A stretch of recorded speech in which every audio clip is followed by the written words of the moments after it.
Detective Dave Baumhover met with Nicole Atkinson and her minor son Nicholas at the Frederick Police Department. The 20th of August 2018. The interview was visually and audibly recorded, although the visual cuts out leaving only the audio.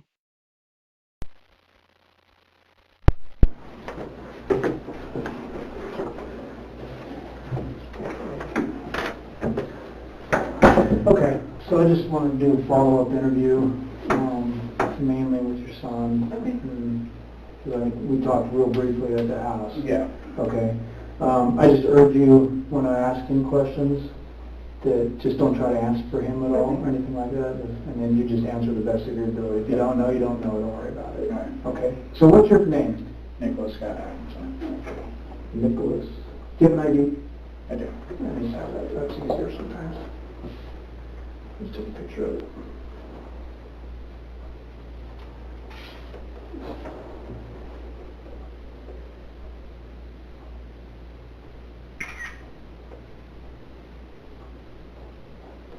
Thank you. Okay, so you go by Nicholas or Nick or? Nick. Nick? Okay, Nick. So just walk me through your version of everything from the first time you guys went to the house. We went to the house, we went up to the door and knocked on it. It didn't work. Then we entered the code that we knew to open the door. And then the bolt lock was shut, so we couldn't open the door all the way. We shouted Shanann through the crack of the door a few times, and there was no response, so we closed it, and we went back. And then we pulled Mom's car up to the garage door so that we could, so I could stand out to see if her car was on the inside of it. Okay. And then once we saw that, we went back to the door, opened it again, and then through the small crack we shot Shanann a few times. Okay. Again, then we called Chris, and Chris said that she was on a play date with friends. Did he say that to you, or? He said that to Mom. And did you hear that, or is that just something that She was on heard the from? speaker, Okay. so I heard it. Okay. Go ahead, sorry. And then after that, Mom called one of her friends and told them what was going on, and then they called Chris, and Chris told them that she was, I don't remember where she said she was, but he told her something completely different than what he told us. Okay, you remember what I that don't was? remember exactly what it was. And who was that friend? I think it was Cassie. Is that right? I think I talked to Addie, or it was just somewhere between Shanann's mom, what he told Shanann's mom, and then what he told Cassie, and what he told, I believe, Addie. Okay. And everybody, he told different things, and then about 40 minutes of doing stuff around the house, well, not around the house, trying to get into the house. I figured while she's in there and she's unconscious, because their alarm's gone off before when I was dog sitting, and it's a loud alarm, so I lifted up the garage door so to trigger it, and it triggered, and then was disarmed. Okay. Oh, so you lifted the garage door purposely to trigger the alarm? Yes. Okay. I lifted it up purposely because I figured if she's asleep and couldn't hear us through the door, Yep. the alarm would definitely wake her up. Okay. And then that didn't work, so then me and Mom, Chris called us and said to leave the house alone, and also asked us to not call the cops or kick the door open or anything. You said that over the phone? Yes. You heard that yourself? Yes. Okay, 1 second. He called back and said that? Yeah, sorry. Go ahead. Yes, he did. Okay. And then after that, we proceeded. We told him that we weren't there because we didn't want, because we didn't know what was going on. So we told him we weren't there. Then we got in the car and went to the doctor's office and we asked if they could tell us if she was there, if she even showed up. And Mom told me. Mom went in and Mom came out and told me that she didn't show up. Okay. And then, so we drove back to the house, knocked on the door again and opened it and shouted Shanann and their names to see if they were there. Called Chris, and he said he was already on his way by this time. Okay. And this was about an hour ago, give or take. And he said he was still an hour out. So then we decided to call the police. Okay. And then your officer arrived and went around and did everything I did, which is try to find a way into the house. Mm-hmm. And then we opened the door and through the slight crack, he shouted, "Police department, if anyone's in here, please make yourself known," 2 times, and then closed the door because nobody responded. Mm-hmm. And about 45 minutes later, so it took Chris about 2 hours and a half to get there. From the first call. Mhm. Okay. And it takes him about 30, 45 minutes from his work to get there. Okay. And then, sorry, when he showed up, he opened the door. He went through the garage and opened her car door for us to, because the police officer and everybody, we all looked at it. And then he instantly booked it inside the house, ran around the entire house inside and everything, and then opened the front door and let us all in. Okay, so Officer Coonrod didn't go in with him at that point? No, because he said we have a right to our Fourth Amendment, and he can't legally go inside the house unless he had permission, because there was no signs of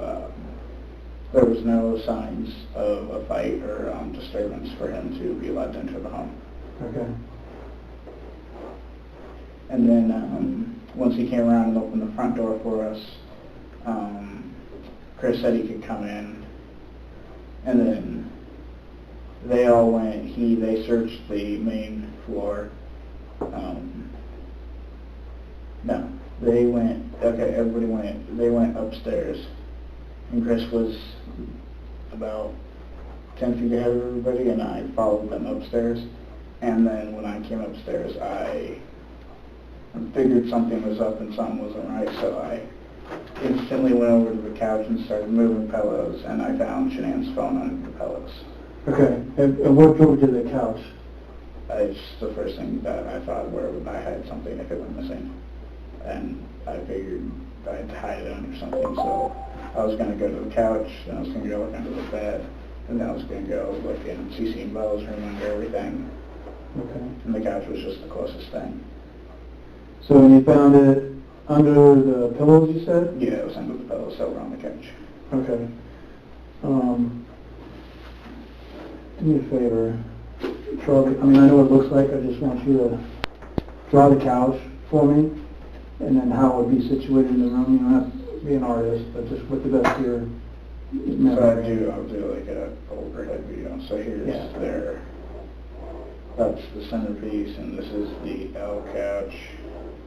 Okay.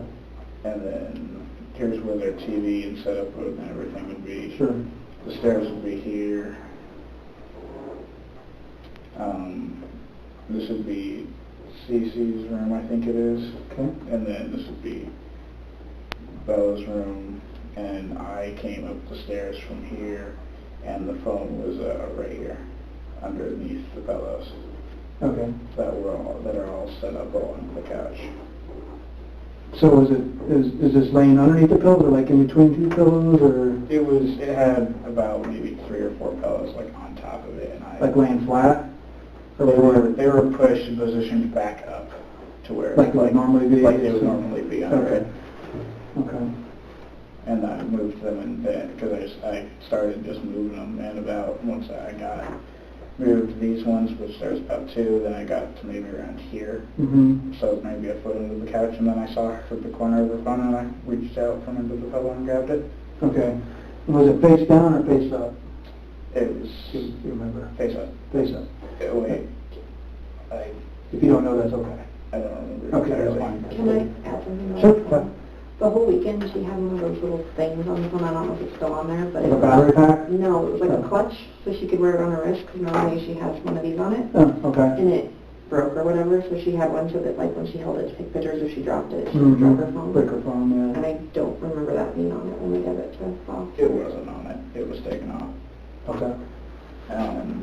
what do you call that, a clutch?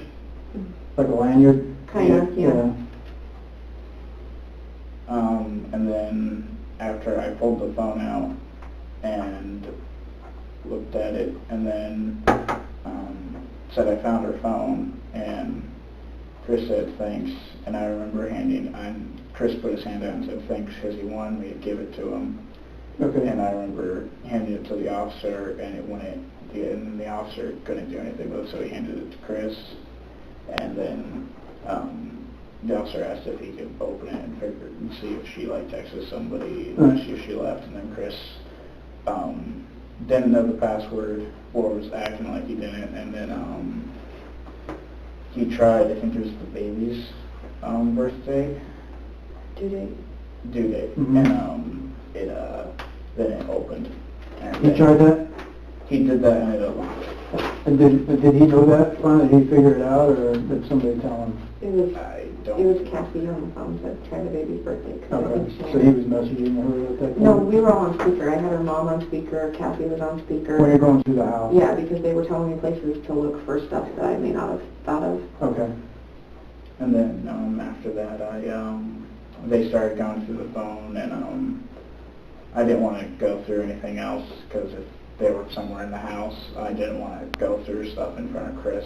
Sure. So I went to the basement, and I went through pretty much, I looked under the beds, they had like a pantry, I opened that, I don't know why, but I opened the fridge or the freezers, and I just opened everything down there that I could have thought of. Yeah.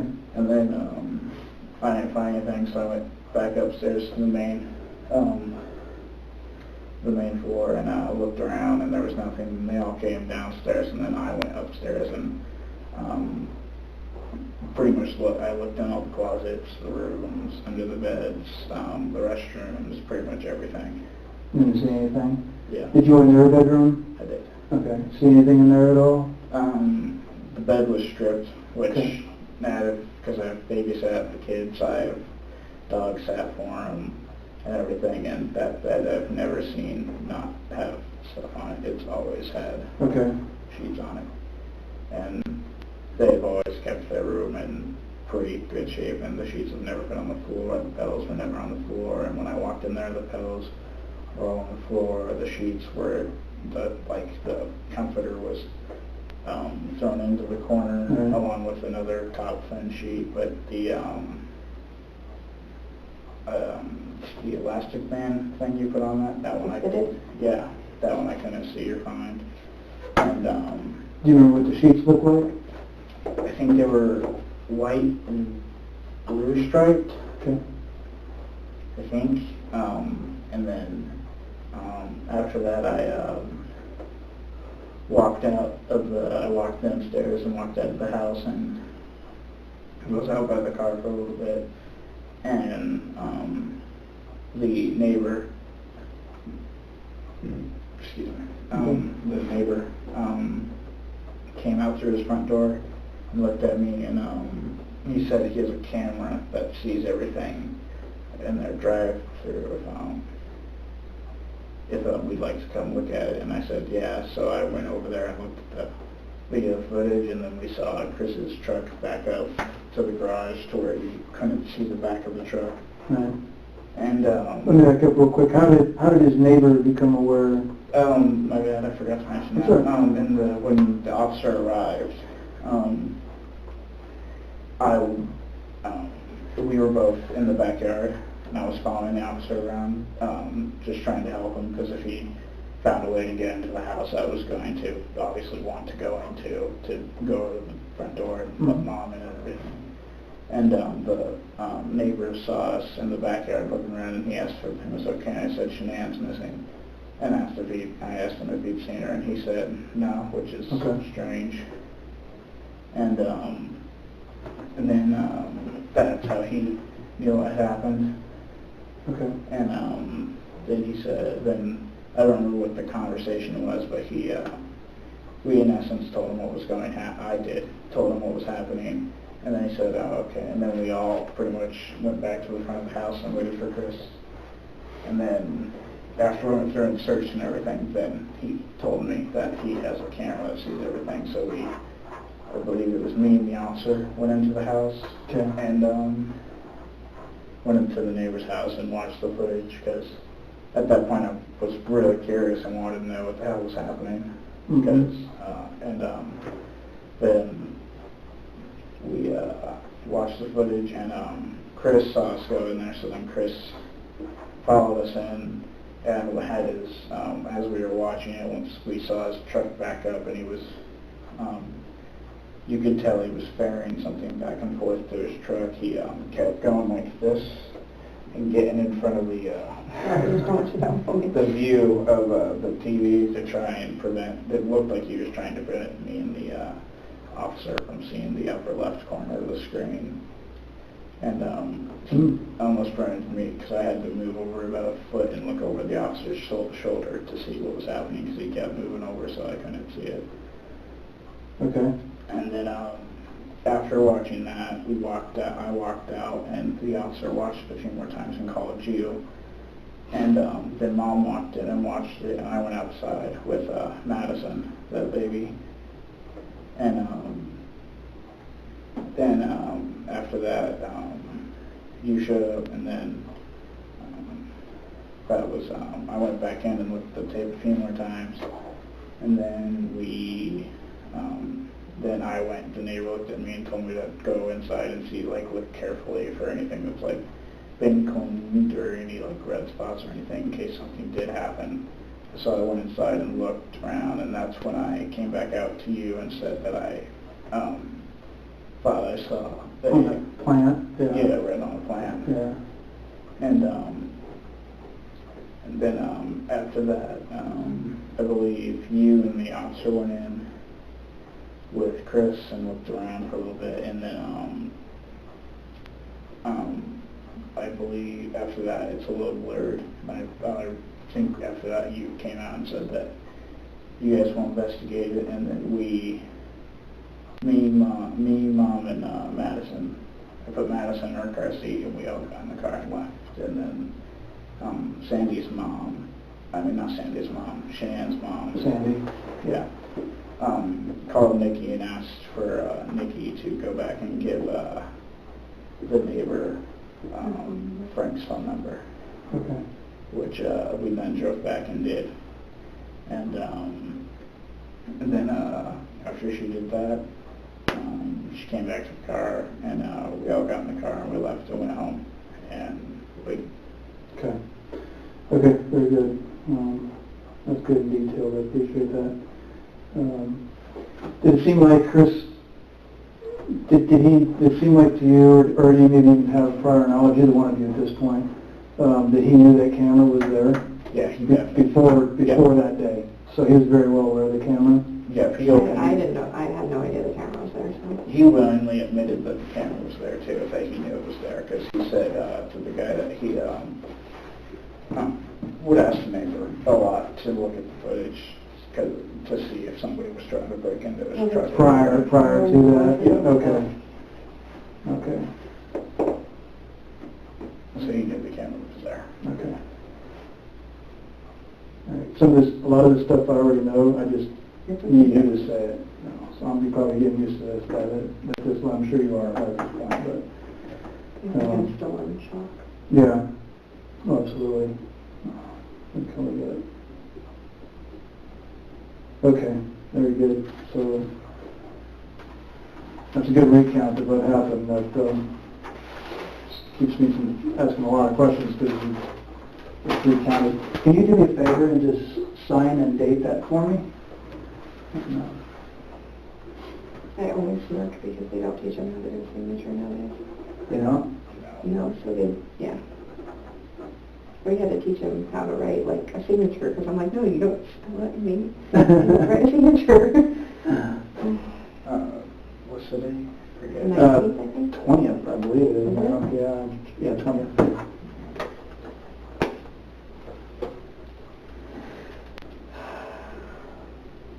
Yeah, that's right. I just want to make sure I didn't mess that up. Yeah, that's good. Right. And then just write your name above that. That way your name and your signature and all that.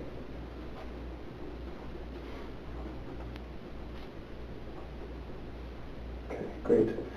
Okay, and then you said this is the phone, right? Yeah, the phone was about from here to here. And what is this? That's where, it was about a foot into it where I found the phone. This is the phone? Yeah, around this area. Right in that area, about a foot in? Okay, I'm just going to write on here that that is the phone. You good with that? Yep. Okay, just initial where I wrote that. Just Sorry. put your initials right there by the phone. Sorry. No, it's okay. Okay, good. Okay, great. That's good to know. And what did the lanyard look like? It was just like a black strap, Like a like yours, but black. Like this? Like the, yeah, and then it was like, I don't know if it hooked into like where the headphone thing Under, was or what. On that iPhone case, it had it's designed to have it had holes around the corners, Oh, so you can just strap it so in? you can put straps through it if you Yeah, need to. yeah, okay. All right, good. Okay, do you have any questions for me, either one of you? No, I didn't know if you needed, I called and left a message for, I don't know if it was for you or the CDI that I talked to. I have an app on my phone called 5360, so it, like, I can show it to you. Yeah. It tells you exactly, like, when I leave the house, to what points I go to, so, like, it has us taking off in Arizona, and the top speed of the airplane as we're taking off, and then we landed in Denver, and then me leaving to Guyana, driving to our house, so I don't know if that has a timeline. I think we've got that on film when you left, when you dropped her off, absolutely. But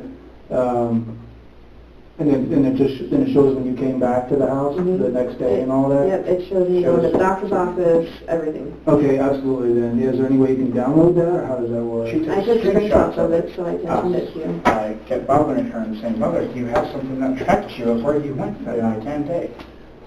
Okay, if you could email those to me, I know you probably have your card on, you know them just Okay. for ease. You don't have to do it right now, but if you, tonight, if you, Okay. whenever it's convenient for you, if you can just email me all those screenshots, that'd be great. Okay. And then we pretty much have that timeline down, but that definitely confirms it, and especially with the doctor and everything else, so can't hurt. So I'm actually at the point of putting together a very detailed timeline of everything, so. Okay. And my name, I got married July 4th, and we knew we were going on this trip, and I didn't want to deal with the whole... Yeah, no, I get it. So my name is, okay. Yeah, okay, yeah. Not confused, whatever. Yeah, don't worry about that, so no problem. Okay. So make a note of that. What's it called, you said, 360? Life 360. Life 360? Yeah. It's like a breadcrumb tracking you, basically? Kinda.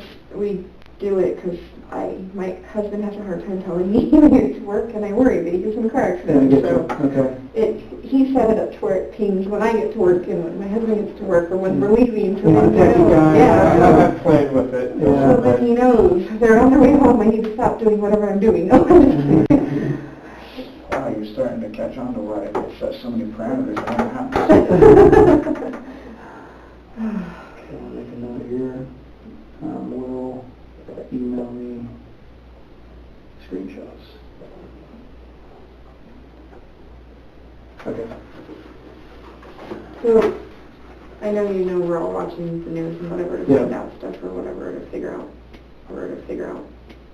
what's going on. There definitely is going to be a trial and all that, right? Yeah. And I'm sure we'll all have to testify. Yeah, absolutely. Yeah, I don't see any way out of it. And he is really trying to say that Shanann killed the girl. That's his story. So, I mean, autopsies will show that, won't that? Like timeline of when... I can't speak to anything about the autopsy at all. Well, no, I know, but that should... Autopsies don't necessarily give you a timeline. Do they give you a They do timeline? give you cause of manner, yeah. Okay. Yeah. Sharp kid we got over there. Something I've done a lot of research on in my board times. So, Yeah, so, and obviously we won't have those results for quite some time. Right. You know, the reports, and those always take a little while, because doctors, they literally dissect the information that they got, obtained before they report on it to get as positive or as close to positive as they can. mm-hmm. So, but things will come out in the wash. It's always, people always, you know. And what do we, I mean, I know it's just a waiting game now, but is there anything we can do for the police department to take it? Thank you. Oh, I mean, you just did. That's the way we look at it. So, I can tell you personally, I knew something was really wrong when I went out there, and so did Officer Coonrod, which is why he called me. And it's just a matter of you have to do certain things and check off certain things before you can do anything, you know. I knew then and there that was. I mean, I did too. I just didn't want to think the worst. Yeah, yeah, and then we, you know, we go through the same thing. We're thinking, you know, different things. Sorry, I'm gonna clean next time. That's okay.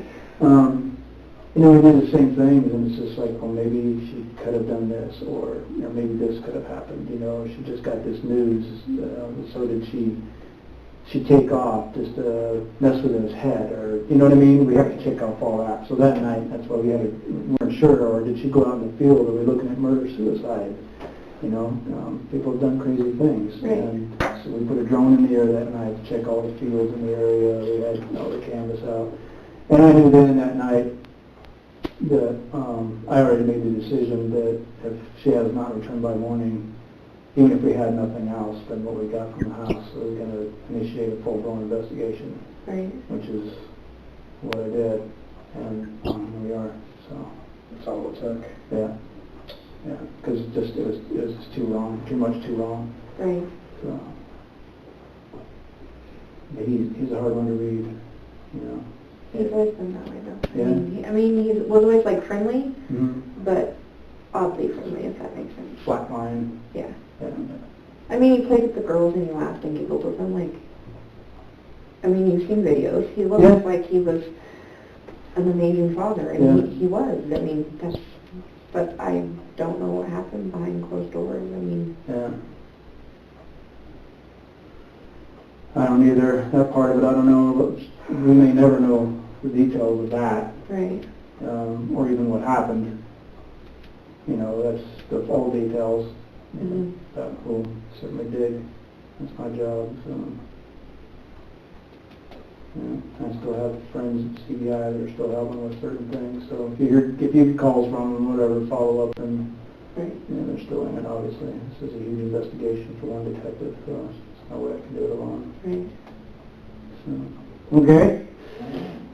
You know, we're not talking to the media. I did do the one pleading her to come home, and then I did one yesterday, which was stupid. I thought they were actually going to do what I asked them to, which was just say, like, ask for a health and wellness check. Yeah. Go check on your friends and family. Yeah.